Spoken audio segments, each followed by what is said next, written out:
Due to the COVID-19 pandemic, we started recording episodes virtually instead of being in the same room together. This created technical issues for us for many weeks. Our sound issues get better beginning with the pros and cons episode. In the meantime, we appreciate your patience with the sound issues that are present in this episode.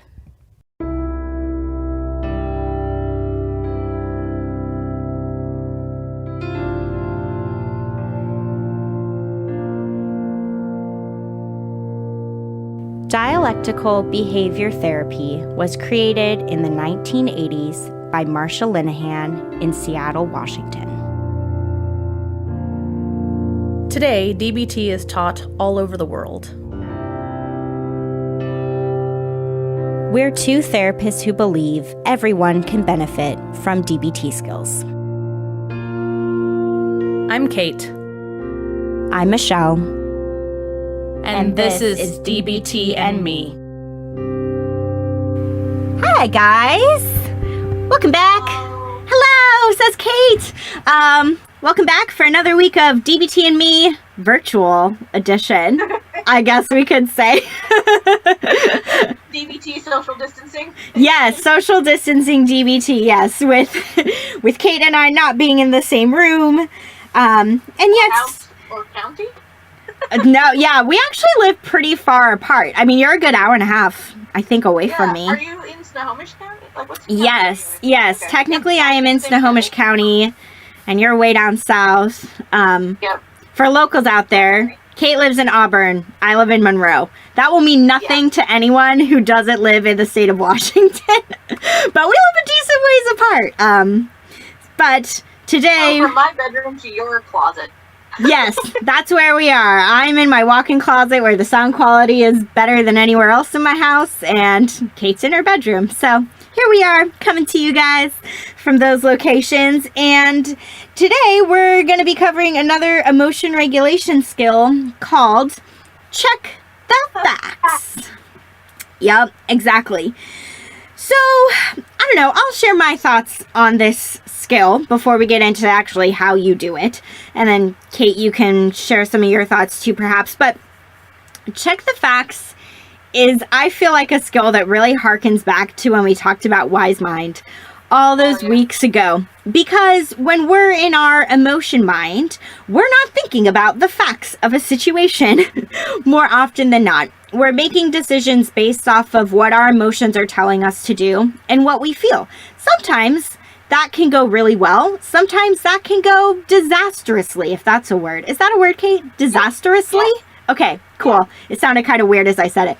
But things can go really bad occasionally if we just do what our emotions tell us to do without any concern or regard for the facts of the situation. So this skill of Check the Facts is really here so that ideally we can maybe use it in the moment when the thing has happened that has created some emotional stirrings within us. We can pause, check the facts to make more of a wise mind choice. It's also a good debriefing skill, I think of it a little bit. Of if after the fact, like after the event is done and you responded in a way that later on you realize maybe once you're away from the situation, maybe less in your emotion mind, oh man, that was rough. It can help you really learn from that situation and maybe help you make a decision the next time you're in a similar situation that might get you on better footing, where you're not making such an emotion mind decision that could get you into trouble potentially. So that's how I think of this skill. What comes to mind for you at Check the Facts? Well, you were talking about how if you're in your emotion mind, you're not really thinking about the facts. I don't know about like challenge, but like I don't know, tweak it. Yeah, like because either you're not thinking about the facts or you're certain you are. That is very true. I'm glad you mentioned that. Yeah, that's a great point. Really know what the facts are. But maybe not so much actually. And so I think this is a good chance to like go through a process where you're like, I know what's going on. And then you're like, maybe I've heard of people going through like the worksheet and stuff several times in a row, like whittling it down more and more and more and more until they really just firmly have the, what's the O word I'm looking for? Objective. The objective facts, right, of the situation. Sometimes that can take, like, repetitively going through this until you've taken your emotion out of the facts, which can be really, really, really hard, which I'm going to talk about in a second. But, so, yeah, I was going to say, either you're not thinking about the facts or, you think you are. yeah, right. You're getting, and we talked about this some, I think, with Emotions 101, but you're thinking that your feelings are facts when they're not actually. You're allowing your feelings to influence your thoughts in such a way that... Yes, that's a good way to put it. I think we talked about this, like forever ago in the mindfulness stuff. Like, it's just an orange wall. It's not a hideous orange wall. Yes. Hideousness is not a fact. Yes. Yeah, exactly. I think that's kind of, but exactly. It's good, pared down version. I don't know many people are gonna, keep the worksheet in their glove compartment and whip it out and do it in the moment. But once you've practiced it a couple of times, it can be something where you can do kind of a pared down version in the moment. I think I'll talk about that a little bit when you're going into how to do it, like the one question that I kind of summarize the whole thing as. But yeah, there's like a pared down version you can do in the moment, or I think the more rigorous kind of step-by-step thing can be really nice after a situation. Yeah, totally. Great. Or sometimes prepare yourself for a situation. This could be kind of a different way of kind of coping ahead. Yeah, that's really true. Yeah, with what we talked about last week with coping ahead, if you can see an event on the horizon that's making you, like, that's creating a strong emotion within you, and you're worrying about it, or, I don't know, you're just having any emotional response thinking about this thing that's looming, using Check the Facts actually for those moments can be really helpful, and maybe part of how you cope ahead for that situation that's coming is to be like, hold on, is all this worry or anxiety that I'm feeling, does this really fit the facts of the situation, especially a situation that hasn't happened? There's a lot we don't know that haven't happened. The facts that you're aware of are going to be probably fairly slim, pretty minimal. Yep, definitely. Okay. So I think the part that I'm talking about is just sort of a lead up into what Check the Facts is, to kind of show how important it can be to check the facts, and just sort of an illustration of how much our feelings and our interpretations sort of that we put on the bare facts can have a huge impact on what our reactions are, both internally and our actions. So my favorite, I am a commuter.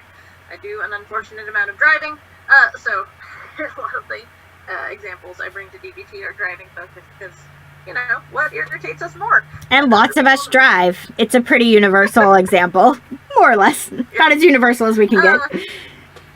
So, I like to talk about the example of if you're driving along and someone cuts you off, right? Like, you have to slam on your brakes to avoid hitting them. Like, it's all very ruffling. Right? So, in that situation, right, the bare facts would be something like, the person driving that car moved over in front of me without enough room, right? They cut me off, right? That happened. That car moved into that space that I was occupying a moment ago. That's all we know. That's what we know. That's what we know for absolute certain. Now, you may not feel like this is something that takes some practice to be able to catch this, but, as soon as that action happens, I start interpreting the events, right? And that's going to have a huge impact on how I feel and how I respond. So, obviously, there's more than two options here, but I'm going to sort of go down two different paths. One of them, and pardon me, I don't actually know how to get this idea across without a lot of swearing, but the person moves over in front of you, cuts you off, and you're like, God damn it, right? That asshole, right, thinks that he's more important than I am and doesn't care about my safety, and guess where you're going is so important, right? There's some road rage. Yeah, exactly. Road ragey, right? That your interpretation is that person took that action deliberately, knowing what the consequences would or could be, and did it anyway, right? Like, that's the interpretation. along, if we follow that track, we're probably going to be pretty pissed, right? There's probably an amount of like fear and startlement that are unavoidable when someone does something and you have to react quickly on the road. But there's also likely to be, a lot of that anger, right? If we think that person did that deliberately and doesn't give a shit about us, right? Or our safety or our well-being. Or our well-being. There you go. Right, so that's one option. Option two, person moves over in front of me, cuts me off, and, I have that startlement, I have that fear, that initial woof when you have to respond quickly.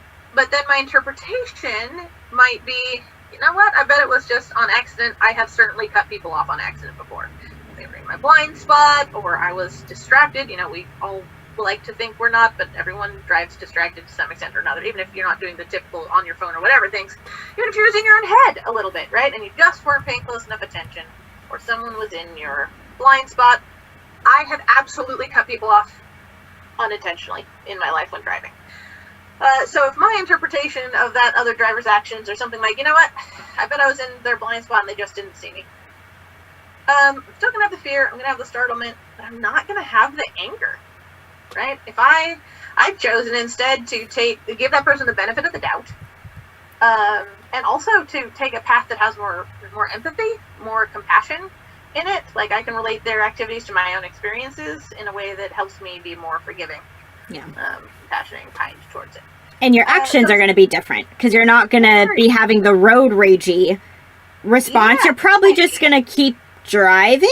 Like, even though, like you said, that fear emotion still may be stirring within you, your actions are going to be different, because you're not going to be like, swearing at the other driver or anything like that. Swearing at them, flipping them off. Mm-hmm. I mean, if you're particularly in your anger, not to call anybody, including myself, out, I swear. But you don't tailgate. You won't, like, if you're really angry, you might tailgate, you might flip them off, you might be swearing. You might honk or lay on your horn, right? There's all these sort of aggressive actions that anger sort of spurs us towards. Whereas if I'm like, I bet it was just an accident, I might give them a little extra space, just for the sake of caution, or move into a different lane or whatever, right? If we're like, probably a mistake, but just in case. Yeah. I'm just gonna give them a little extra space. But yeah, it's probably, they're gonna have very different responses, both internally and in our actions. And I think that a lot of what Check the Facts is talking about is that. What I know, what the actual facts are of that situation, is a car cut me off. Mm-hmm. That's it. That's all I know. I am not psychic. I, cannot perform, what is it? Not telekinesis. What do you read people's things? Telepathy? Telepathy. Thank you. Right? I can't read their minds, right? I don't know if that person was doing that intentionally or accidentally. Right? I don't know what their attitude towards me or the world or anything else is. I don't know what's going on in their life right now. Right? I know nothing other than that car moved over in front of me. And so I think a lot of what Check the Facts is about is giving you that opportunity to both practice and hopefully get a little bit more able to do in the moment that, wait a second. All right, how much of my response right now is coming from the actual thing that happened or, will happen if we're talking about sort of the coping ahead thing? How much is coming from the actual facts? And how much is coming from how I'm choosing to interpret those facts? Mm-hmm. And you know what? We find all sorts of different answers. I'm sure you'll cover this later, Michelle, but, Check the Facts can go a couple different ways. One of them can be like, oh, no, my emotional response is not based on the facts. And maybe is just, not commensurate with what's actually going on, maybe not so appropriate either in the tone or the level of the emotion. And sometimes Check the Facts leads to, that's correct. Mm-hmm. my emotions absolutely fit that, right? Like, and I think about in the example I'm giving, because obviously you can have multiple feelings about any given situation. The fear, I think, is, the fear and the startlement is absolutely correct in that situation. You had every reason to have a fear response to someone, almost causing an accident with you. That makes perfect sense. But the anger may not be, right? That actor? That driver could certainly act in ways that might give you other hints. Maybe they flip you off, or, right? There's all sorts of things can go from there. But, in the simple situation, you can look at different emotions and whether they fit the facts or not. Mm-hmm. So, anything to add about that part before you go into the technical nitty-gritty, Michelle? No, I think you hit on it really well with that example, which is basically that, there are all these different components at play. There's the event and the facts of the event that happened. Then there's noticing the emotions, and there could potentially be multiple emotions. And then, how you think and how you interpret the event that happened. And then the actions on your part that you may or may not do based off of, whatever the emotional urge is that's coming up for you. So there's all these different pieces, and I think it's really important to look at all of those things in a situation. And I think Check the Facts really helps us take a look at all of that. And summarize it down a little bit, because I do feel like a lot of times we kind of imagine all of that happens, in the blink of an eye. Mm-hmm. When realistically there are moments, right, in processes where we can, go, hang on a second, let me look at that, right? And you can always, I don't know, maybe this is too thinking about it too hard, but you can also change course, mm-hmm. right? You can have that sort of immediate anger and then check yourself. Yep. You'd be like, actually, I don't know. Yep. Right, it's not like, well, I'm committed to being angry now. Mm-hmm. Like, no other options. Right? So if you feel like you have a really hard time, you're like, you're imagining what we're going to talk about today, and you're like, well, there's no way. I just have a feeling instantaneously. I can't, interrupt that process. I can't get ahead of it. Well, with practice, you might be able to. Right? Mm-hmm. I can understand it being really hard now, but with practice, things like that can get easier. But even if you can't, it doesn't mean you're committed. Okay? You can engage in that initial emotional response and then change course. Yep. Based on looking at the facts and sort of reassessing your response. Mm-hmm. Yeah, definitely. And this is a bit of a sneak preview into next week's skill that we're going to be talking about, which is opposite action. But Check the Facts and opposite action go hand in hand, because the skill of opposite action really talks about what Kate was just saying of, like, we can course correct. Like, we can start off with this response and this reaction, and then if it's not the most, effective thing we could be doing, we can notice that and we can change. And Check the Facts is really here to help you with the noticing in the first place. If we don't check the facts and kind of check ourselves, we're not going to do anything different. We're going to just stay on the first path we picked, even if it's not genuinely the path we want to be on with how we're responding. We're just going to take it and run with it. And opposite action shows us, like, no, there's this other path of what you can do instead. But we need Check the Facts to help us make that change. Mm-hmm. Yeah. All right. So getting into how do you do this? Hopefully you're getting an understanding of what we're meaning so far with Check the Facts. And hopefully definitely by the time I go through how you do it, you'll feel like you have a good understanding of it. The way that DBT does Check the Facts is basically in worksheet form. DBT really recommends that if you want to use this skill, you take the worksheet that they have created for how to go through this step by step, and you would sit down basically with paper and pen, and you would try to do this worksheet. Is I would say the gold standard, gold star. I don't know what I'm trying to say. The ideal way to do Check the Facts is to fill out this worksheet that DBT has created for how to do it. Because it does really, I don't want to use the word force you to, but you have to, in a way, sit down and really engage that reasonable mind part of your brain in order to think through and write in responses to all the question. So we're going to be showing you guys what that worksheet is. We are going to post it in the Facebook group, but check the facts can be either a really lengthy, formal process, or it can be a really quick nitty-gritty process. So you can adjust it to fit you. And one of the things that we recommend a lot in the groups that we lead when we're teaching Check the Facts is with the 6 things that I'm about to walk through, like the step-by-steps of how to do it, that basically, again, because we have our phones on us all the time, yay technology, like take a picture of this and just keep that on your phone so that if you are finding yourself in a situation and if it makes sense, you can just pull that up, look at it, quickly go through the questions in your head, which again, once you've practiced this a little bit, you can do pretty quickly, and come to a conclusion of, does my emotion and or its intensity, which we'll talk about, does that fit the facts? Yes or no? So yeah, it can be really drawn out or it can be really short, is I think what I want to start by saying before I get into what it is. Yeah, because this can be overwhelming at first for some people. Seeing the worksheet or seeing all the steps is like, that is too much to think about in the moment. And like Kate said, you know, it can be boiled down to really one main question that you ask yourself, but you can go more in depth if you need to. So there's options here. But I'm going to get into the 6 different steps that DBT talks about for this skill. So the first question to ask yourself is, what is the emotion I want to change?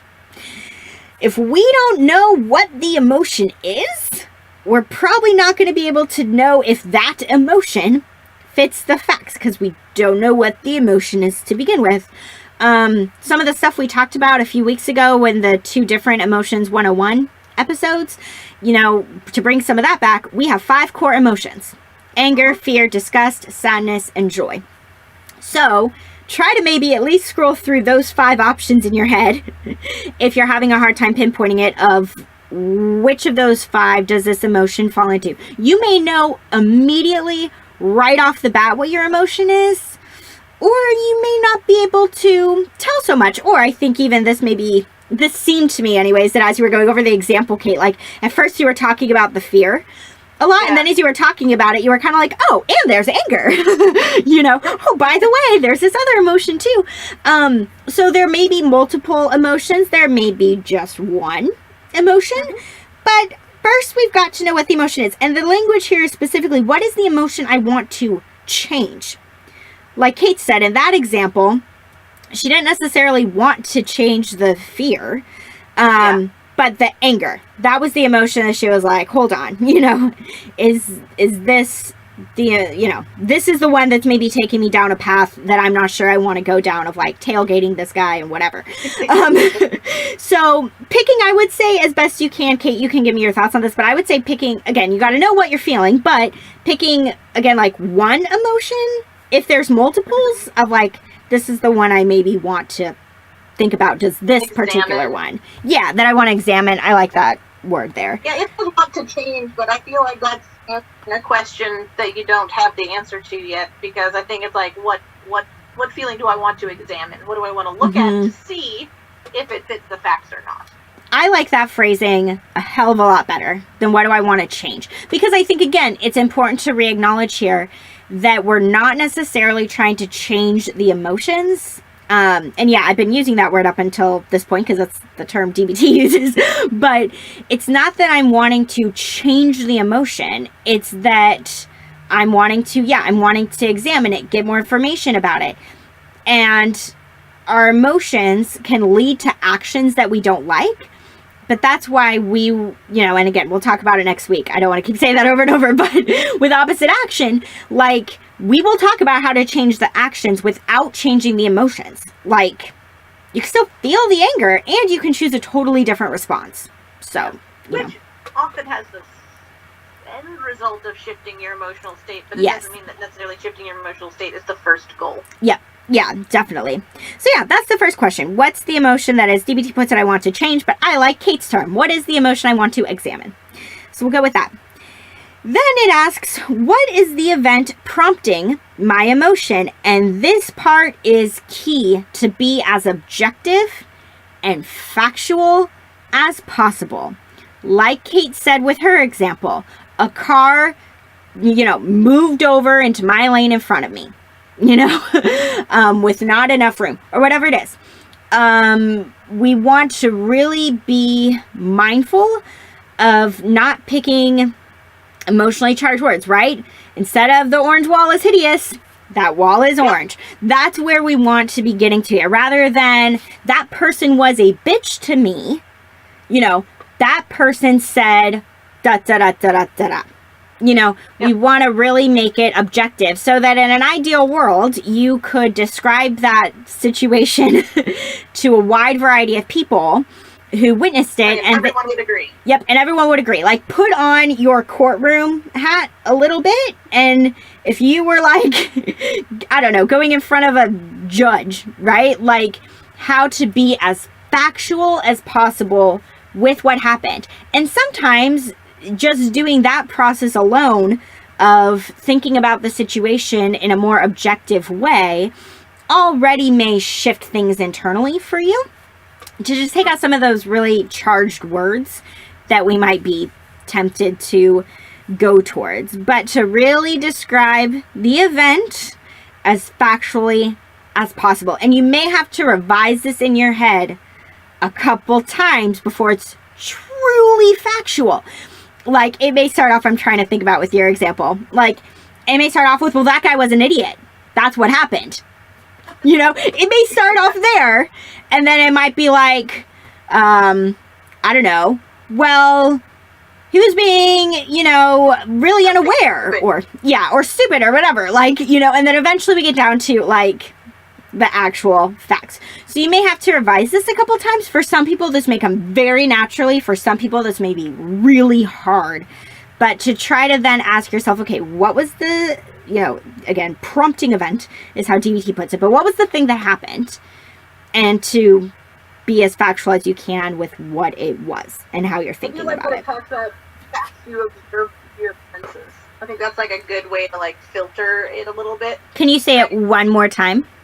Yeah, sorry. That on the worksheet it talks about what did you observe through your senses. Yeah. That's a really good filter. Mm-hmm. Because my senses aren't telling me that douche nozzle is an idiot. Yeah. That's definitely internal. Yeah. that's not my senses. Mm-hmm. Yeah. Yeah, this is what I saw. This is what I heard, whatever it is. Yeah. So then moving down to part 3. So by this point what your emotions are and what the prompting event was, the thing that happened. Then this is a key question here. What are my interpretations, thoughts, and assumptions about the event? What am I telling myself? This is where we can get into, that guy's an idiot. This is where we can get into that. Excuse me. This is where we can say, these are my opinions. This is how it looked to me. This is what I think about what's happening. All of that. Now we can get subjective, basically. Because if we don't have awareness around what we're subjectively telling ourselves, we can't change it or examine it. We can't, we gotta first know what it's there. Go for it, Kate. Well, I don't know. I just had this idea come to my head where I feel like, I don't know, the question above it, you can almost see this as like a strainer or something. And so the bare facts of the situation get strained out, and that's what you answer in question 2, what was the prompting event. Mm-hmm. And then all of the stuff that you removed from the facts falls down through that filter and ends up in question 3. Yep. You may actually already have a pretty good hint of what a lot of these things were, because they're the stuff you had to shave off of the facts in order to get down to just the facts. So I feel like that's a kind of a cool way that those two things go together. Yeah. You probably have a hint about what your interpretations and opinions are, because they're the stuff you had to get out the way. Yep. No, I really like that way of thinking about it. I think that makes a lot of sense. And the other thing that it says here on the worksheet is to think of other possible interpretations. So to know what your interpretations are, But this is also the time to get a little bit curious about what else could it be. I encourage you to think of at least one other alternative. Again, you don't know if it's factual or true or anything like that, but this is a good practice in thinking dialectically, is being able to consider other possibilities. Rather than just considering the possibility that the driver was an asshole, like Kate said, you can also consider the possibility that they just didn't see you. You know? There are other sides to consider, I would argue, in every situation we encounter most of the time. Like, there's that expression of there's two sides to every story. It's that sort of an idea. What's another possible side? You know, whether it's, you know, quote unquote right or wrong, what's another possibility? This is the step as well where DBT kind of pauses and encourages you to think about that. Like, what's my side? My opinions, my viewpoint. What's another possibility as well? I think things like, oh, sorry, that's super echoey on your side, and I sound to myself like I'm talking underneath water. No, I don't know, like, if someone isn't responding to a text message you sent. Yes. Like, one interpretation could be they hate me, they're mad at me, right? Something like that. The other one could be their phone battery died. You don't know. Yep. Right, so I don't know. I like that idea too. Like, exactly what you were saying. I was just thinking another example. No, I think that's a fantastic example. I love using phone examples too, because that's another pretty universal one. Of, you know, most if not all of us have phones, and most if not all of us have had an experience where we, maybe haven't gotten a immediate response from someone, and we can create all kinds of stories in our head for why that is. It's not true. And if you're going to be telling yourself the story, you might as well get creative and find a lot of different stories you can tell yourself. Yeah. Yep. Think through a bunch and leave them all open as possibilities for what's going on. So that's number 3, right? What are my interpretations, thoughts, and assumptions about the event? How can I consider really some other sides here as part of that? The 4th step is asking yourself, am I assuming a threat? And I think this is an interesting question because the answer may not always be yes, but I'm guessing most of the time the answer is yes to this question. I mean, Kate, you can tell me your thoughts on that in a moment here, but like, I don't know, threat can be a very vague, broad term. It could mean bodily harm, like, you know, with the driver example. Was Kate assuming a threat? I mean, yeah. You know, there could have been real harm there. But I think with that phone example that was just being talked about, that's also assuming a threat. Oh, this person doesn't like me. You know, something is going wrong. Something bad is happening. That's social threat. Yeah, a social threat. Like, basically, there's typically what this question I think is really asking is like, what's your fear? Like, is there something that you're afraid of here? And to look at that. And again, not always, but I think in the vast majority of cases, the answer to this question is typically, I think, in the affirmative. That, yeah, there is something that I'm really worried about or afraid of. Even if physically, I'm totally fine. Again, like socially, there's something that I'm worried about happening. There's something that I'm concerned about as a possibility. So I don't know, like, what are your thoughts on that question? No, I mean, you kind of covered exactly the thing I was thinking, was that I think some people take threat too literally here, as just like invisible danger. And it can, you know, it's mental, it's emotional, it's social, right? It's got, you know, so many different things. And also, like, threat, I hadn't thought about this until I was about to say it, but doesn't also necessarily have to be to you. Right? Like, you could be thinking that whatever the thing is going on is a threat to a loved one, right? Or is a threat to, you know, an existential threat. Maybe like a threat to your job, right? Which is sort of to you, but not quite, right? So there's like financial threat. There's so many different categories that I think Michelle was putting it perfectly. Like, spend some time trying to suss out this, because a lot of the times the answer is going to be yes somewhere. Yep. And this makes a lot of evolutionary sense, because as human beings, even though we live in a very different world that we lived in thousands and thousands and thousands of years ago when we were first coming to be, as the species that we are now, like, I mean, everything was a threat. Let's be honest. Like, everything could be scary or bad or life-ending. And now we live in, you know, depending on where you live in the world, but especially if you live in the United States or another country that's, you know, pretty industrialized and all of that, there's not a lot of physical threats to us. Thankfully, you know, we tend to live in, hopefully, pretty safe, secure homes and all of that. And at the same time, our human brain still will scan regularly for what could go wrong here. And we can, whether we're consciously aware of it or not, still live with a lot of fear, even though the things we're afraid of, like someone being mad at us and not texting us back, are very different than, like, I'm going to leave my cave to go get food from my family and I'm worried I may, you know, get eaten by a lion. To bring back the line from Emotions 101. Like, the threats look different, but our brain still processes it very much the same way. So with that step 4 of asking yourself if you're assuming a threat, if you are, to name what it is. And then also, this thing seems pretty important here as a piece of this, is to assess the probability that the threatening event will really occur. That probability could be high. That probability could be really low.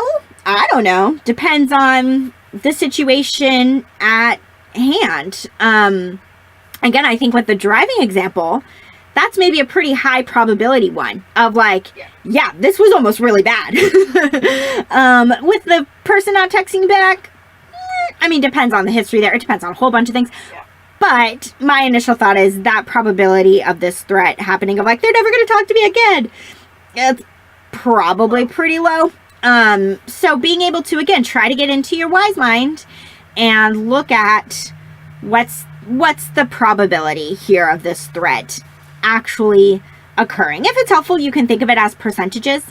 Again, I'm of the belief that rarely anything is going to be at the 100%, but it's also probably pretty rare that anything is going to be at the 0%. There's a wide range there where you can look at it like, it's probably only 10%, or like, it's maybe more like 80%, or that could be one way to conceptualize, you know, is this threat actually going to happen that I'm worried about?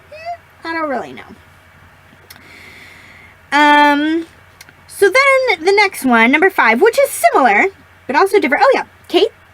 Oh, it just goes, but I think it ties really well with, like, looking at the different interpretations. Is the last one on that one is think of other possible outcomes. Mm-hmm. I don't know. I just really like that part because I feel like it's hard to remain so firmly in like an emotional event if we're really having to exercise our imagination. And so having to strive to be like, all right, here's the threat that I perceive, here's the outcome I'm afraid of, but how many other ways could this go? I'm just making shit up now, but of the text example, like, maybe that person isn't texting you back because they're planning on surprising you with something pleasant soon. I don't know. I don't know. So how many different ways can I imagine this going? I think is another way to get into our mind in a way that makes it harder to be so, I don't know, impulsive or unrestrained. Yeah, you're right. That is part of that one, and I think it is really good that you mentioned that, because if you're assessing that the probability is pretty low, like 10%, 20%, whatever it is, of the thing that you're worried about happening, well, then there are 80 to 90% of other possibilities. So if you do kind of think of it, I'm a big fan of, like, pie charts. If you think of it like a pie chart, right, you've got, like, one slice of the pie, which is, like, not text me back because they're angry. What about the rest? What else could it be? If there's only a 10% chance of what you think is happening, that could be the possibility, what else is there? You know, and again, you don't have to get super calculated about this or anything, but it is one way to conceptualize it of, like, so there must be other options. And again, maybe some of that you might have already covered a little bit in number 3, but more things may come to you when you work through number 4 of, like, okay, so this is the thing, this is the threat that I'm assuming, and, you know, if it's not very likely, then what else is it? You know? especially if you struggle with that a little bit in number 3, coming back to a number 4 can be really helpful. So, so yeah, moving on to number 5 now. What's the catastrophe? Again, similar, but different at the same time from like, what's the threat, basically. So I also want to, I don't know, Kate, you can tell me your thoughts on this. I feel like we have it in almost every group where somebody takes this question of like, what's the catastrophe? And they run with it and they go like completely, they go completely left. Like, because basically what we're saying, what's the catastrophe? We're more or less asking, what is the worst case scenario? Yeah. And sometimes people go bananas with nuclear, this. Apocalyptic. Yeah, exactly. Like, that friend is never going to text me back, and then they're going to go to all of my friends and talk shit about me, and then all of my other friends are never going to be friends with me again, and then I'm going to get fired from my job because my friend works at my job. Like, I mean, they go, woo! And don't go that far into the catastrophe, right? With that texting example, I would say the catastrophe is the worst thing is that, that friend is... They hate you or they're dead. I don't know. I think either one of those would be the catastrophe. Yeah. I hadn't even thought about that. Oh, sorry, that's my chronic worry. I'm now outing myself. Is that my threat, assumption, or catastrophe, if I don't hear back from someone, is they're obviously dead in a ditch somewhere. That's where my brain goes. Hey! I mean, that is a catastrophe. I think you're answering the question there. And I don't know, where my head went initially was like, the catastrophe is that maybe, yeah, truly this friendship is done. Like, you're right, they're actually mad at you, they're actually done with you, this friendship is over, but that's realistically probably about as far as it would go. I think of another random example here of like, I don't know, if your boss at your job is like, I need to talk to you in my office, and you start going into all sorts of headspaces about like, what is this about, right? All the facts is that all that's happened is they said, I need to talk to you in my office. That's it. You don't know anything beyond that. And yet, you could go to all these other scenarios. Now, the worst case scenario there, I would say the catastrophe, is you get fired. That's probably about as bad as it could go. But sometimes people will. They'll go to all these other crazy things. So the building's gonna explode and like blah, blah, blah, or whatever. I don't know. But like think within a realistic sense, and yet also actually look at what do you think, what is the worst thing that could possibly happen based off of what you know of the facts thus far. How bad could this really go? And so this one, I think it's a little bit tricky and a little bit anxiety inducing for lots of people because we don't want to go there. I mean, it's an uncomfortable, unpleasant place to go. It's one thing to like assume a threat of like, ooh, I'm assuming my boss is upset with me. It's another thing to go to, oh, I could get fired, then I can't pay my bills this month. Like, this could be bad. That's a harder place to go to, I would say, mentally in our heads to imagine that. But the reason why DBT asks this question as part of Check the Facts and wants you to look at that is because of this really key piece of step number 5, which is imagine coping with this catastrophe. So let's say you do walk into your boss's office and your boss looks at you and says, yep, I'm firing you. Whatever way they would phrase that. Then what are you going to do? Right? Okay. Are you going to pack up your things and go home and then start applying for other jobs right away so that you can find something? And are you maybe going to have to ask a friend or a family member to loan you money so you can get by? Like, what are you going to do if you get fired? How are you gonna cope with that worst case scenario if that's what happens, right? Remember, we still don't know. But if that happens, it really wants you to ask, then what? So that's what we're getting at with the catastrophizing stuff there. Anything you want to add to that, Kate? No, I think that's a good thing. I think you've said it pretty well. I think we can surprise ourselves. Like a lot of the things that are worst case scenarios, if we actually imagine it happening, kind of like what you were saying, I think we are capable of coping with more than we give ourselves credit for. Mm-hmm. Like, we just stop at the idea of the catastrophe, and we don't try and think, well, what would I do? And it can actually be surprisingly reassuring to be like, oh, yeah, it would be fucking awful, but here are the things I could do, right? Mm-hmm. Like, I have avenues I could turn towards, or things, strengths that would help me get through this, or whatever. We just get to the catastrophe and stop. So we're gonna move through the catastrophe. Yeah. To the other side in our imagination. Yep. And I don't know, maybe other people have this experience, maybe they don't, but even just now in talking about this theoretical scenario about, like, a boss says, because, I mean, I did have this when we worked in community mental health together. Kate and I had a boss. We loved her to some extent, but she was an intimidating woman. Like, even if it was good news, you never knew. Oh, so serious seeming, always. Yeah, yep. It was always, come see me in my office. Even if it was to give you really good news. You never knew. And so I was thinking back a little bit on working with her with this theoretical example. But even as I'm talking through it out loud, like, and thinking about, again, that catastrophizing of like, oh my God, I'm going to get fired. Like, it's still, when you really dial it back, it's like, wait, hold on. Like, when I look at this, and again, in the facts of this situation, I would look at it and say, the facts of this are, I have been called into her office before when she said that same thing and used that same tone, and I haven't been fired.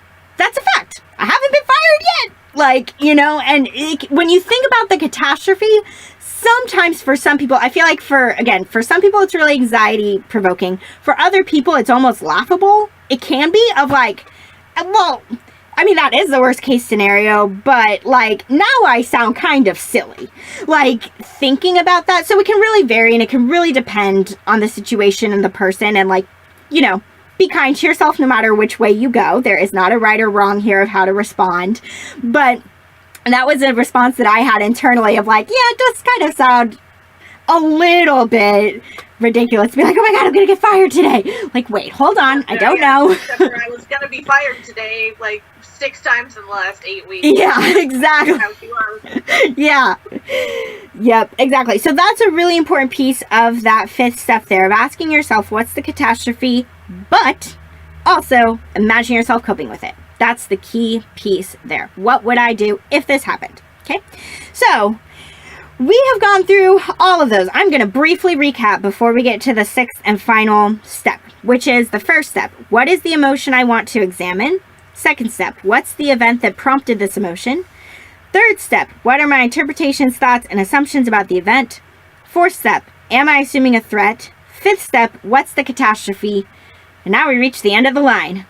Woo! And the final 6th step or question to ask yourself is, does my emotion and or its intensity fit the actual facts?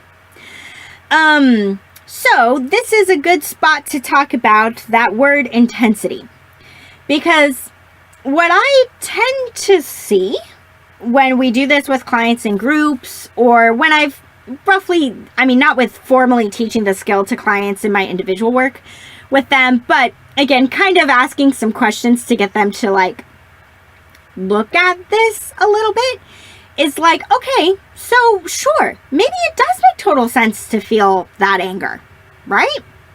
That anger's there for some reason. Does it make sense to feel it out of 9 out of 10? Or does it make more sense to maybe feel it out of 4? Like, that's what we're talking about with intensity. Because as we talked about with Emotions 101, we can feel all of our emotions on a spectrum, ranging from mild to extreme. And does it make sense to feel an emotion to an extreme degree in every situation? No, it doesn't. That may be called for in some situations in life, but more often than not, I would say, it makes more sense to kind of feel it to a lesser extent, I suppose. Yeah. Anything you want to add to that, Kate? No, I think you did pretty pretty spot on, which is, the first question is the emotion itself, and the second question is, okay, even if the emotion is on par, is commensurate, is the intensity of it, right? Mm-hmm. Mad? Sure, yeah, mad makes sense. Enraged? Yeah. Yep. Maybe not. Exactly. So there can be lots of different possibilities when you work through these questions about a particular scenario. Because you may get to the end and realize, nope, this emotion, yeah, it doesn't fit. Or you may get to the end and realize this emotion does fit, but like we were just talking about, the intensity of it does not. Or you may realize, yep, both fit. It makes My like... emotion and the intensity are spot on. Yep. Given the circumstances, given the facts that I know, it makes total sense that I would be feeling this emotion to the degree that I am feeling it. That can and does happen. I think sometimes in groups, people think that when we go through this, that the purpose of Check the Facts is to be a sneaky way of being like, ha ha ha ha, see, your emotions are getting away from you again, and, don't listen to them. And yeah, like, I think some people can feel invalidated by this process until Kate and I say, guess what? Sometimes your emotions and or their intensity really will fit the facts. That happens. Actually, I would say maybe on a fairly regular basis, that you work through all of this and you realize, yes, it fits. And here's the thing, if it doesn't fit, that's where the opposite action stuff we'll be getting to next week comes into play. We're going to talk about what you can do if there's a mismatch there. If your emotions are either too intense for the facts of the situation, or the emotion itself, it doesn't fit to be feeling what you're feeling. Again, it does not make the emotion bad. It does not make the emotion wrong. That emotion just gave you a ton of information. A ton of information. Now you just get to decide if you want to listen to it or not. And again, if it doesn't fit the facts, that may not be the path to go down of doing what this emotion is telling you to do. You might want to make a different choice instead. That's all. Not that the emotion was bad or wrong, but that's not what we necessarily maybe want to do, is what that emotion is saying. So yeah, Kate's going to talk a little bit about, like, ta-da, your emotion and or its intensity did fit the facts. Woohoo! And then what? If it did. Yeah. Well, before I launch into that, I didn't see a good time earlier, but I do like my one sentence summary. Oh yeah, like your main question, the one that... Yeah, my main question is just, what do I actually know?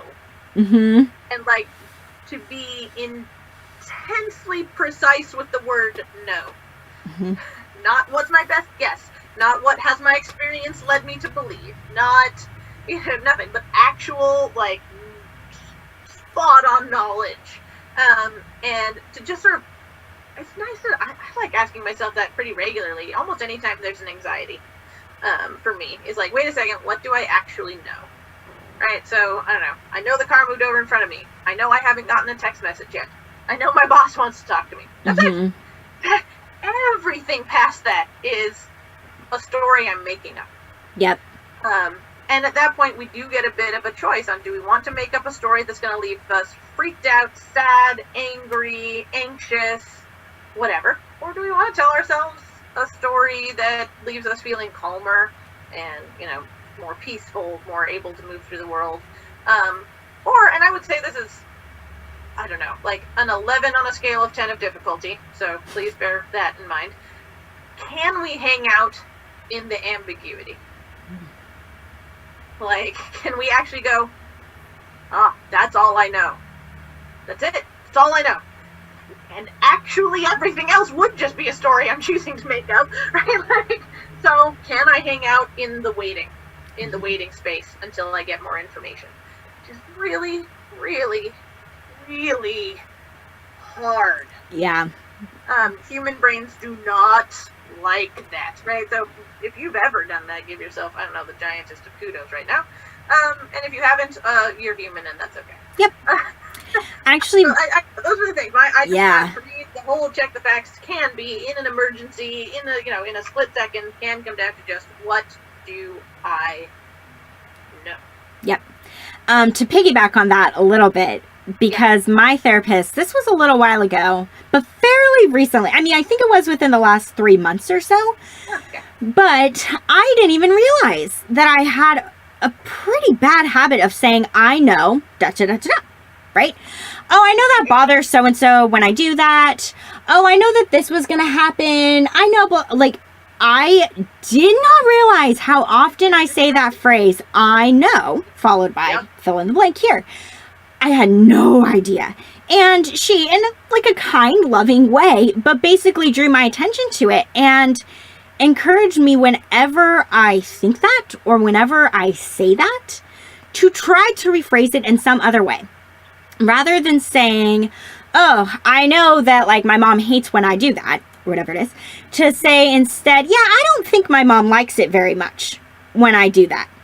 Yeah. It changes the experience, let me tell you. So that question that you just talked about, I think is so important because it really does remind us that most of the time, there's very little that we actually know. Because we make a lot of assumptions all throughout our day that we're not even aware of. And I mean, I still catch myself fairly regularly saying, I know, It's a really hard thing to break. And I do try to catch it more. And it's really helpful. So that's something to, again, like, I don't know, take in for yourself. If that feels helpful for you, of like, you know, how often am I really telling myself, I know this, I know that, and do you really? Yeah, we abuse the hell out of the word no. Yeah, we do. Yeah, definitely. Anyways, that was all I wanted to say before we get into the last little bit here about... That's perfect. Yeah. I'm going to look a little bit at one of the worksheets here and just go on a couple of examples of times when the emotions might fit the facts. But then just sort of more generally speaking, what if the emotion and the intensity fits the facts? So there's a lot more examples on here, but just a few of them, like fear. It totally makes sense to be feeling fear if there's a threat to your life or threats to your health or well-being. Like, that makes sense. Anger, if you or someone you care about is being attacked or hurt or threatened. Disgust, if, you literally, like, I like this, I don't know why. You've been poisoned. Yeah, you could poison or contaminate you. That's just cracks me up. Right, but someone you deeply dislike is touching you, or you're around a group who, feels really like it, I don't know, is against your values or, belief systems. I'm glad that they put envy and jealousy separately. They're different words, folks. They're not synonyms. Right, so you're envious if someone has something that you want or need it but can't have. Anyway, so it's just, I like it. You can always look it up. But, there's a lot of situations, I guess, that I want to say that sometimes we're right, spot on, right? Give yourself the opportunity to be correct and check that out. So if you get to the end of Check the Facts and you're like, well, yup, that I think is an invitation to then sort of go back to the original emotion that you were examining and check out what it's urging you towards or away from, right? What is the action urge associated with that emotion?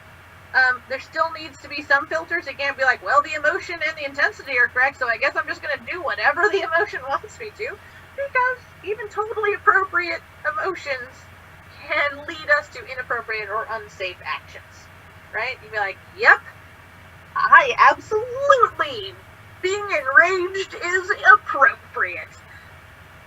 And, I don't know, popping that person's tires is not.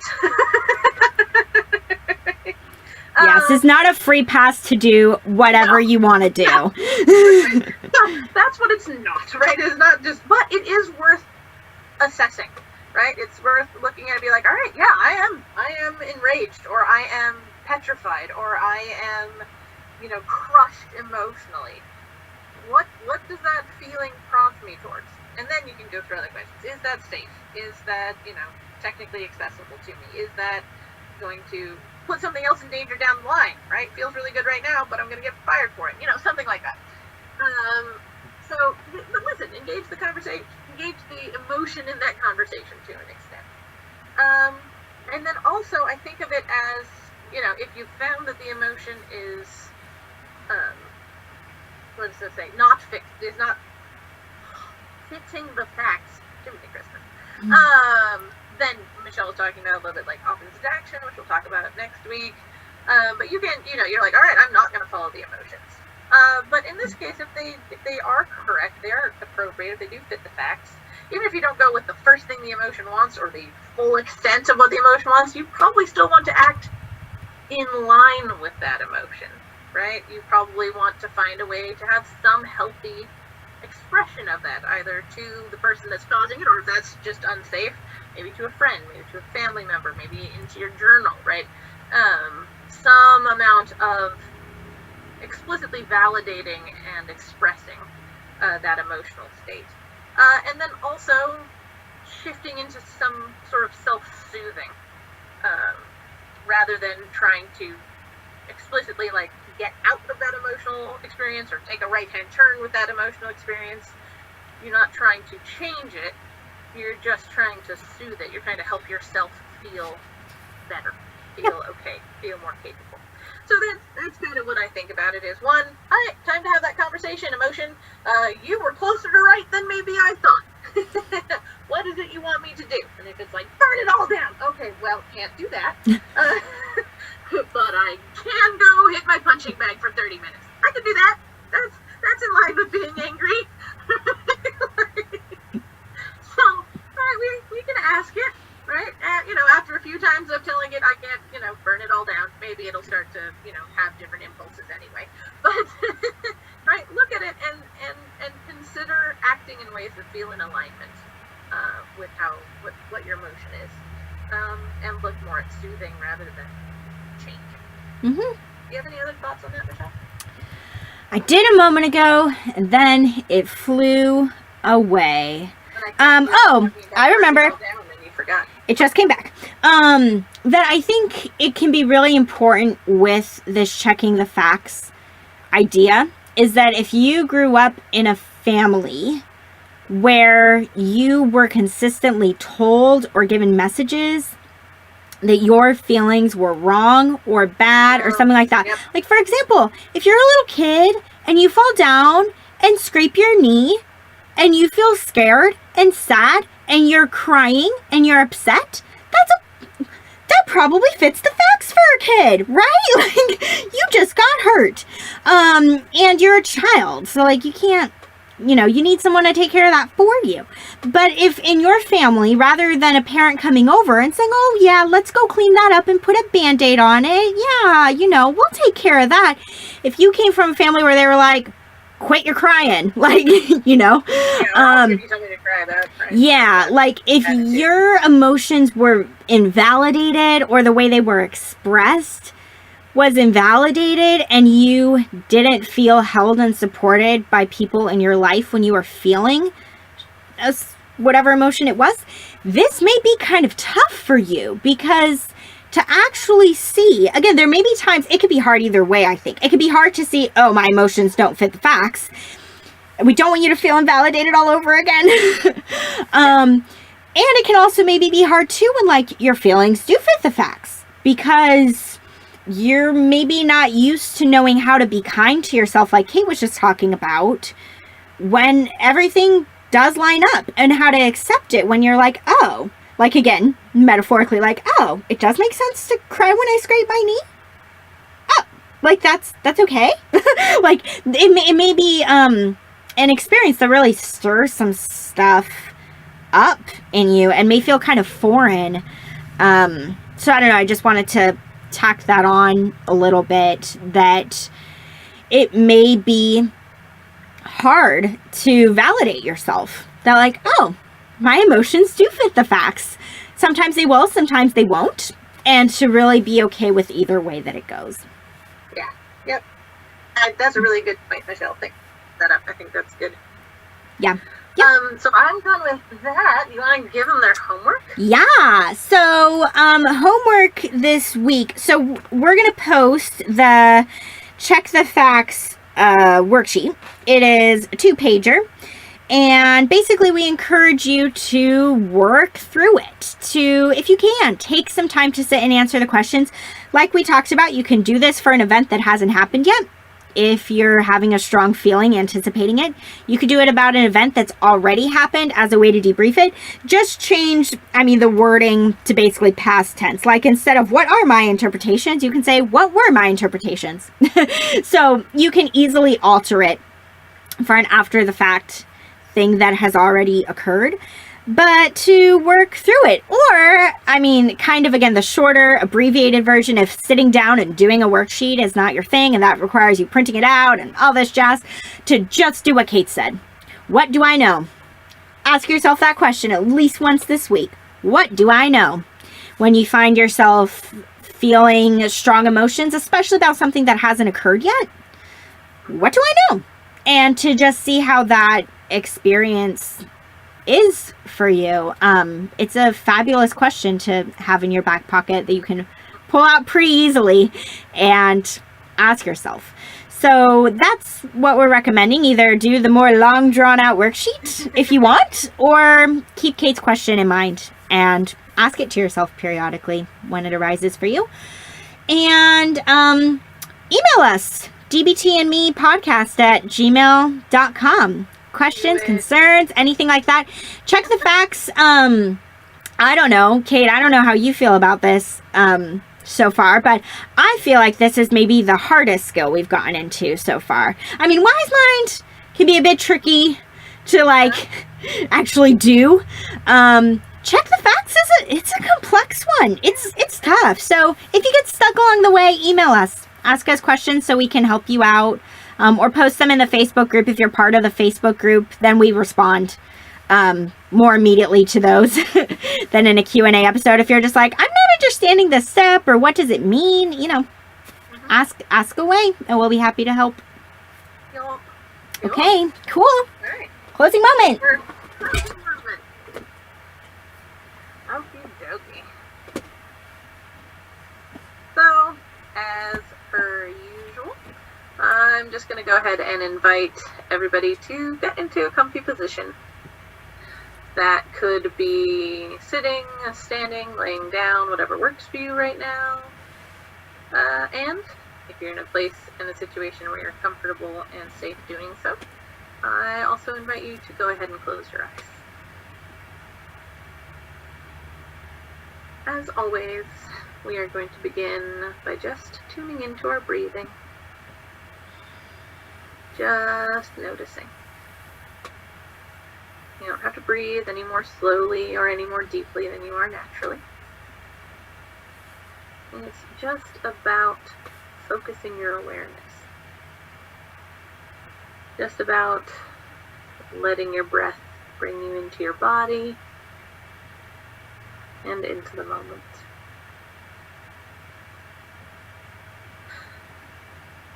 Now, I'd like you, please, to bring to mind a situation in your recent past about which you got riled up. That could mean you got angry. It could mean you felt very hurt. It could mean that you felt a lot of anxiety. The particular emotion isn't as important as just that it was intense. So bring that situation to mind. Kind of allow the emotions from that situation to come into your mind and into your body. And as you're doing that, I'd like you to start breaking that down. Like we were talking about earlier, I'd like you just to start with the question, what do I know? Take a minute to really pare down the experience to the bare bones facts. What was done? What was said? Just look at the experience as objectively as you're able to. This may take a couple of moments. This may take a couple of tries. And that's okay. Especially after the fact, it is, or can be, very difficult to look at a situation without our interpretations and our biases coloring it.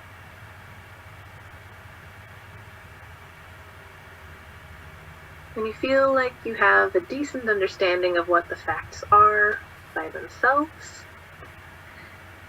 take a moment and look at how you interpreted them. What meaning did you assign to what happened? What motivations did you assign to the other parties involved? What story did you tell yourself about what happened, or why it happened, or how it happened?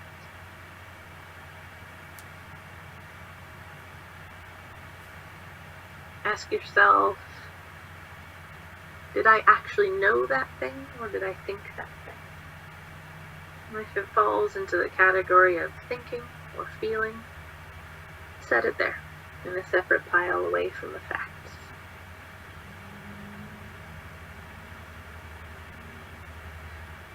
And now, look at what actions you took. What did you do in response to what happened? Can you tell how your actions were impacted by those thoughts, those interpretations, those assumptions? Do you think without those you might have behaved or acted differently? There's no right or wrong answer here. It's possible that you will review this situation and simply come to the conclusion that yes, even looking at it later, that's still exactly how I would have or would have wanted to behave. And maybe you don't. Maybe you realize you acted on things you didn't know, or on assumptions you were carrying into the situation. And upon review, you choose to behave differently. Neither one is right or wrong. It's just about taking the opportunity to slow down what may have happened in a moment and take it and look at thin slices of the event until we really feel like we can see the chain of events as they happened. From the core factual elements to our emotional response and interpretations, and how both the facts and our internal reality determined our response. While this can be very difficult to do in the moment, this is something very accessible to you after the fact. And taking the time to review situations and break them down this way can really help to slow it down in the moment later. The more you practice, the better you'll get. Once you've looked at the facts, at your feelings, at your actions, do try not to judge whatever it is you did or said. Hindsight is 20/20, as they say, and it's okay if you would have done something differently now. The only changes we can make are to the future. No need to judge our past selves. We were doing the best we could. And now, if you feel able to, I'd invite you to let go of that experience or event, though you may choose to hang on to what you learned, and slowly start coming back into your body. You might roll your wrists or ankles, your shoulders or neck, whatever feels good in your body right now, to help you come back out of the imagined situation and back into the current moment and into the room. And when you feel ready, go ahead and open your eyes. Thank you so much, everybody. All right. Thanks. We'll see you next week. To learn more about us and the DBT skills we're teaching